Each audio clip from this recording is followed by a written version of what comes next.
Вера– это истина, а истина– это Слово Божье.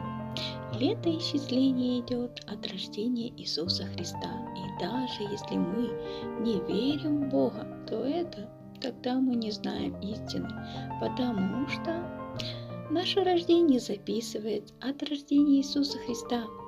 И мы часто не знаем своих родственников. Если и знаем, то, возможно, бабушку, дедушку. И дальше не все уверены в своих родословных. А в Библии написано родословная Иисуса Христа. Там написано как от отца, так и от матери. Все разложено по полочкам. Бог сотворил нас по образу своему и подобию.